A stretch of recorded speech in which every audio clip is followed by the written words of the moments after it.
Partners. Now I'm going to go through a few of these and I'm going to ladder up to the worst partnership I had. The first partnerships I made because I was insecure. I made them because I didn't think I could do it on my own. I just partnered with people that I thought would know more than me just because they were there, more or less.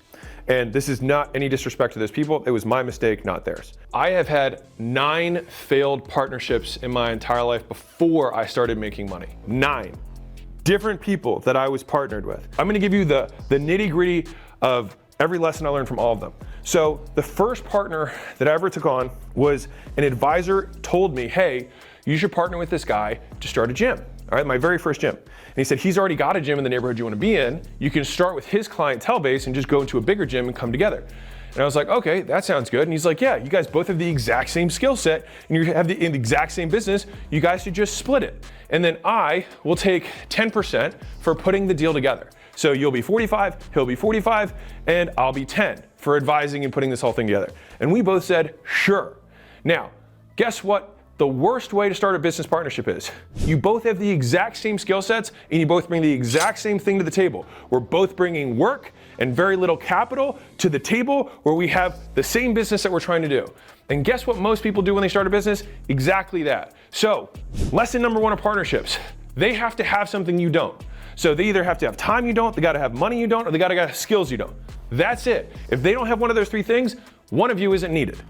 All right, lesson number 1, they gotta have something you don't. Lesson number 2, you lose the most equity day 1. So most people are so anal about how they wanna sell their company for this amount of money and blah, blah, blah, blah. They're thinking about their equity. But day 1, they lop half off and give it to somebody. They lop 2/3 off and give 1/3 here and 1/3 here because they've got 3 buddies. And they say, hey, well, there's 3 of us. Let's cut the pie into thirds and we'll go into business together. Doesn't work that way because oftentimes the economic contribution is not equitable. If you look at time, money, skill between all the people that are gonna get into business together, if you have more than one of those and they have more than one of those, well, how much is each person contributing? Now, part of that comes down to negotiation, being really honest about it. But people want to avoid these hard conversations early on because they're like, well, if it works out, we make a lot of money, it's not gonna matter. I fucking promise you, the more money you make, the more it's gonna fucking matter. I'm not living that from experience. You lose a lot of equity day 1. Equity doesn't need to be equal. So for example, if you did want to bring partners in, you could have a 95-5 split. Just make sure that what people are doing, what they're investing in time, money, and skills is appropriate for their contribution.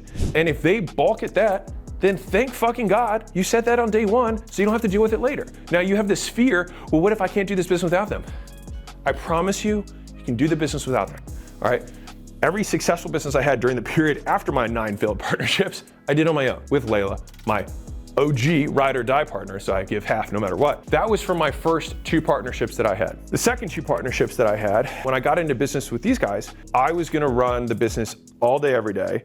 I was gonna be there. I also invested capital, and I was also the one who knew everything about fitness. And the individuals didn't know either of those things and weren't gonna be spending all their time in the business like I was. They didn't take a salary because they had other income streams. They were far wealthier and far older than I was, and I didn't.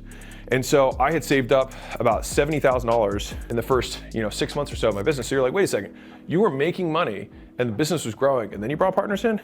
Damn straight I did. And then I sold 2/3 of my business for the cost it cost me to start it, not for what it was making me. Every month I made 2/3 of what I got paid for the entire 2/3 of my business because I was a moron.